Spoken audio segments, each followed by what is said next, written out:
Hola amigos del cine, yo soy Jerónimo Rivera y hoy estoy de nuevo desde mi habitación con mi gel antibacterial, aquí listo para hablar con ustedes de un tema que realmente nos apasiona a muchas personas, la animación.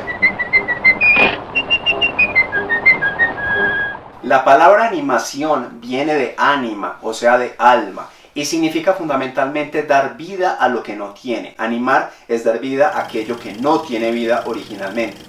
Y esto es bien interesante porque además se cree o muchas veces se plantea la animación como si fuera un género en sí mismo. Y no es así. La animación puede tener todos los géneros. Hay películas animadas de terror, hay películas animadas de romance, de comedia, de drama. Todos los géneros están presentes en la animación.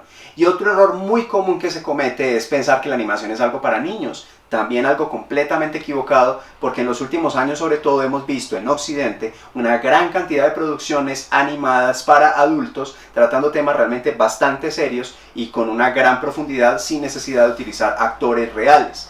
La diferencia entre la animación y lo que consideramos como el live action o las puestas en escena con actores es bastante marcada en una cosa muy concreta. Cuando se va a grabar un movimiento, por ejemplo con una cámara como estamos haciendo ahora, yo me estoy moviendo y la cámara lo que hace es descomponer ese movimiento en pequeñas unidades llamadas fotogramas o llamados también los cuadros, ¿cierto? En el caso de lo digital.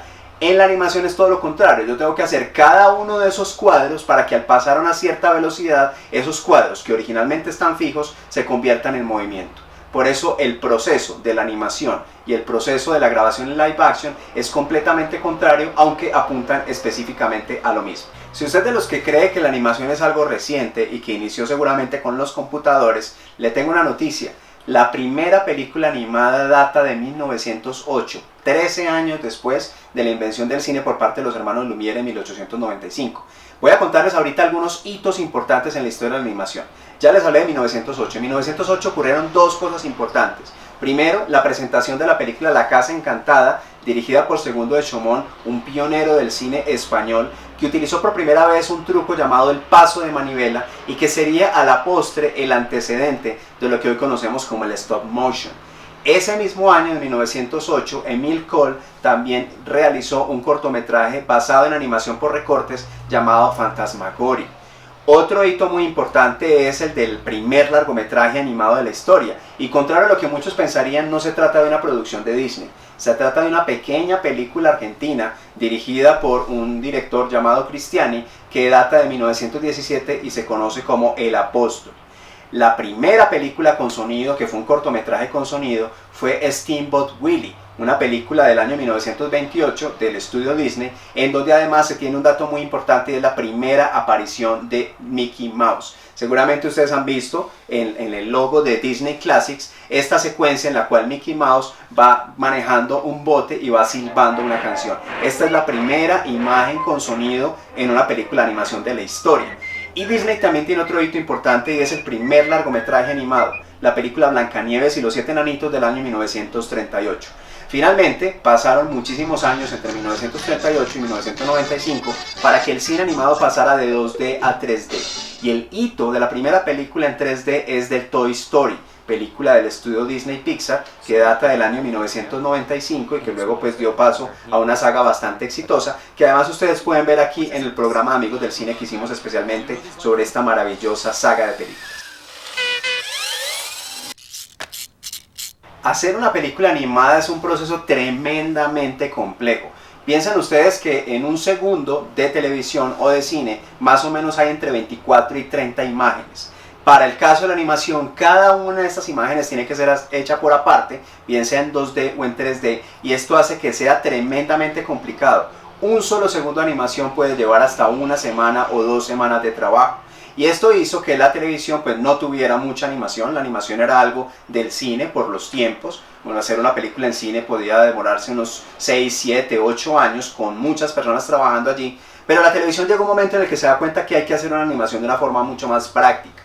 Y ahí aparecen programas como La Pantera Rosa, de Friz Freleng, que es un programa en donde realmente vemos que los fondos son muy sencillos, los personajes se mueven también de una manera bastante esquemática, y de esa manera aparece en los años 60 lo que conocemos como la edad de oro de la animación, de la televisión animada norteamericana. Con muchos programas importantes y muchos de ellos asociados a una marca que es la marca Hanna-Barbera, un estudio de grabación que estaba producido y dirigido por William Hanna y Joseph Barbera, que nos entregó entre otros productos como los Picapiedra, como los Supersónicos, como el Oso Yogi y muchos más que fueron muy importantes desde los 60 hasta los años 80. A finales de los 80 e inicios de los 90 llega una ola desde Oriente, que es la ola del anime. El anime japonés, que era bastante conocido en Oriente, no se conocía tanto en Occidente, y llega con mucha fuerza con productos desde Mazinger Z, desde Meteoro, hasta otros más recientes como Pokémon, como Caballeros del Zodiaco, como Digimon y muchos otros que realmente le gustaron mucho a los niños occidentales y hoy en día han constituido inclusive una gran subcultura que se hace presente en los Comic Con y que también hace presencia en la televisión, el internet y muchos otros fenómenos sociales. Nos volveremos a ver. A inicios del video les comentaba que la animación no puede ser considerada como un género ni como una técnica, sino bien como un conjunto de técnicas. Por eso quiero comentarles algunos tipos de animación que tenemos y que hacen presencia tanto en cine como en televisión.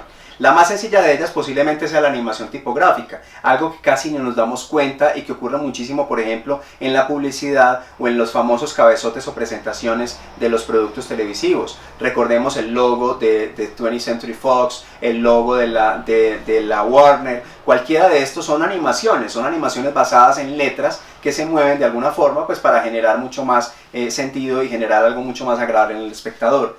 Después de esta animación tipográfica tenemos la animación por recorte, que es muy tradicional, que es prácticamente ancestral y que es heredera de las famosas sombras chinescas. Se trata básicamente de siluetas recortadas sobre una luz que se pueden poner a interactuar y a partir de ahí hacer la animación. Obviamente pues ya no se hace de manera manual, ya se hace también asistida por computador, pero es bastante práctica para hacer una animación un poco más ágil, más rápida y que igual puede tener un gran impacto.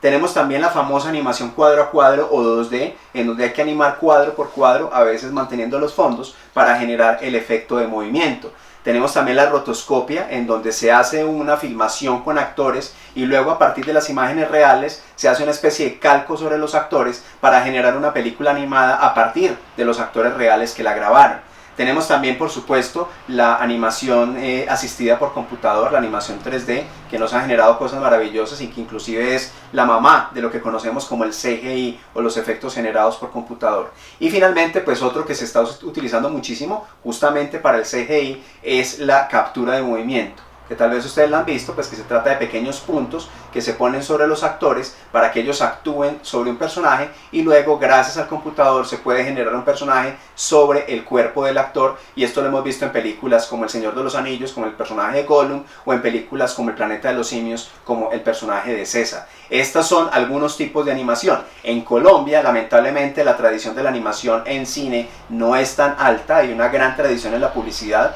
y tenemos empresas y marcas publicitarias que desde los años 70 utilizan personajes animados, pero en el cine realmente contamos con muy pocas películas animadas. Sin embargo, es interesante ver que hay películas animadas de muchos tipos de técnicas. Por ejemplo, tenemos el libro de Lilo, una película animada en 3D por recorte. Tenemos una película como Virus Tropical, que está también con una mezcla de técnicas en blanco y negro. Tenemos películas en stop motion, como la famosa Cristóbal Colón de los años 80. En fin, hay mucho por hacer, pero hay grandes animadores en el país y en televisión se hay cosas muy interesantes que se han hecho para los canales públicos colombianos.